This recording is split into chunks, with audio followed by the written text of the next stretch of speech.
Did the Shia tell you about Tadaliba? Is that where you can lie? As long as you're not thinking about it? You have to think about something different? It's not like okay, yeah, okay. There's a way you do it. It's like if somebody asked you something, instead of, like if they said, oh, did you eat that apple? Instead of saying yes or no, you'd say, well, maybe I might have, kind of, but I'm not really sure. I might have, but.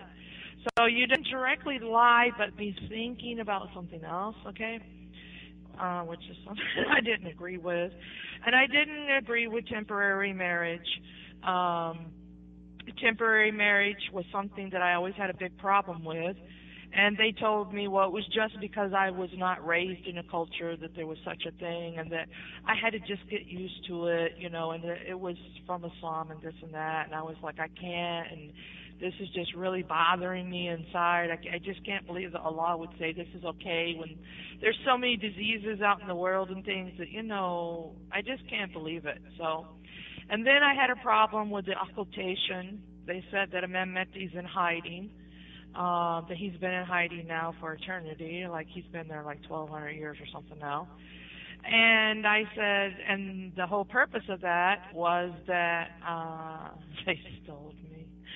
The whole purpose of that was that they said that the Prophet, peace be upon him, when he gave the last sermon, said that he leaves two things, the Quran and the al-Beyt. Y'all say Sunnah, they say al-Beyt. And then they say that the Prophet we would never be left without a Caliph. And that Imam Mehdi is the Caliph. And I'm like, okay, well, if he's the Caliph, where is he?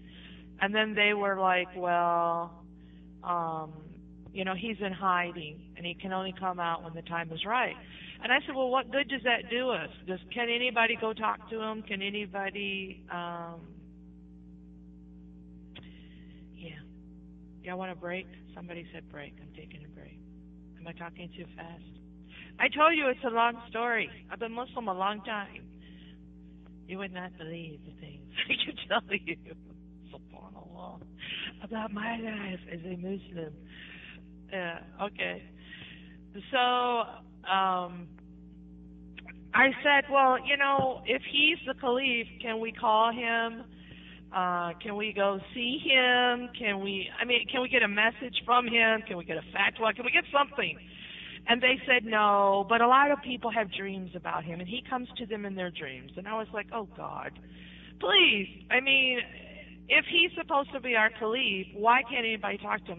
That doesn't help. I mean, to say that Allah left this person with us so that we would not be without a Caliph, and then we can't talk to him. This really don't make no sense, people. So I used to argue with them about these type of points. And then I got in a big argument with the Sheikh about the Muta'h. And we spent 2 hours pretty much screaming at each other because we were both mad.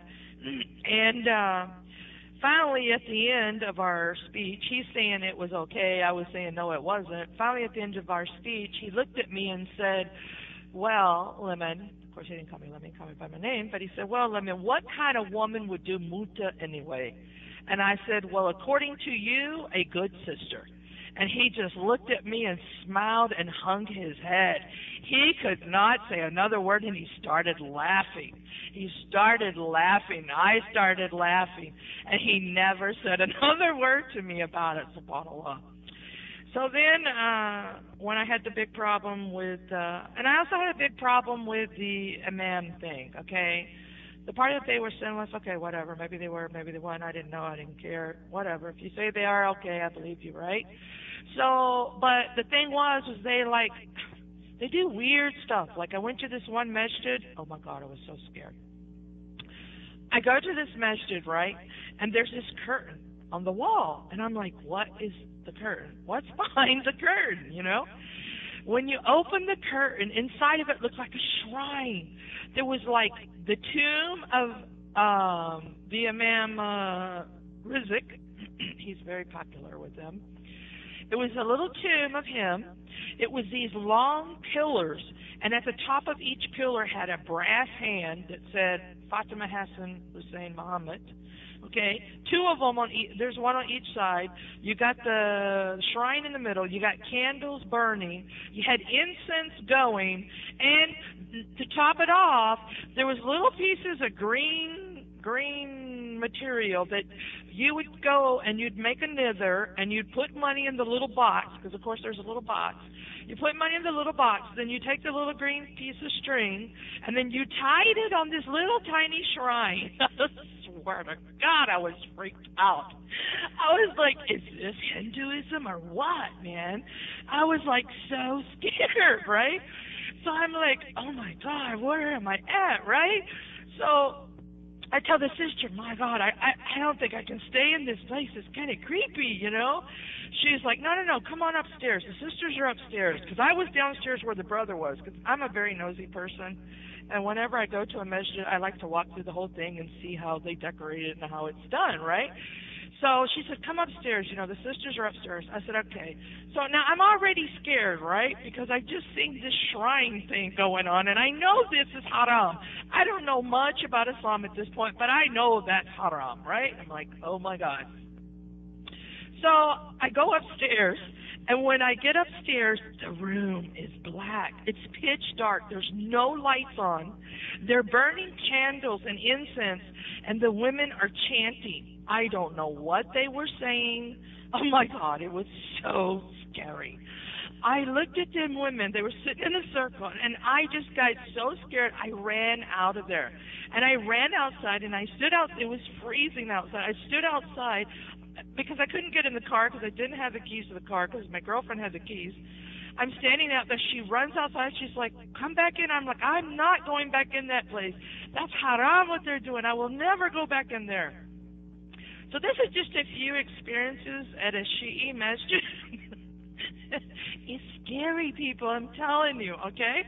So anyway, about 4 years into being Shiite. Now, this is the first year I did the whole beating my chest during the Shura, and, you know, we cried, we did everything, right? Okay? We did, now we do something different. We did something different that y'all didn't do. I noticed that during Ramadan. During Ramadan, no, wait a minute, it's after Ramadan. No, it's during Ramadan, on Laylatul Qadr night, okay, we would go to the masjid and you pray 100 rakats in the masjid. Like we'd stay there all day, all night. We'd just pray. You know, we did that stuff. So, yeah, I mean, they did a lot of stuff that was good and normal, you know.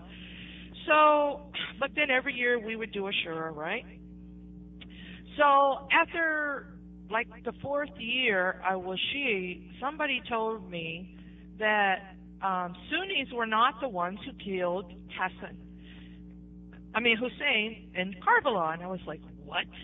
And they're like, no, it wasn't Sunnis. I'm like, you're lying. Every year I go to here we go, the Shiites hitting themselves during sure. SubhanAllah. Every year we're cussing and cursing and screaming about these horrible Sunnis because they killed Hussein, and now you're telling me they didn't kill him?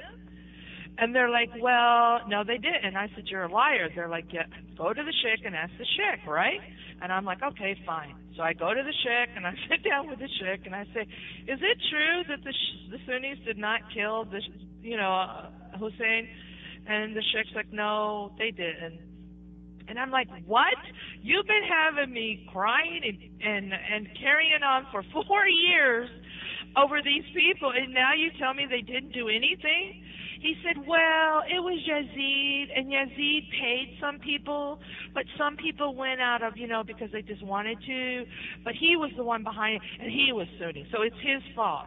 Even though it was the Shiites who wrote the letter for him to come to town so that they could kill him, but it's the Shiites, it's the Sunnis' fault because, it was just hilarious, right? Okay? So, am I talking too fast? Are y'all keeping up with this story? SubhanAllah. Am I talking too fast? Okay, I'm sorry. I'll slow down.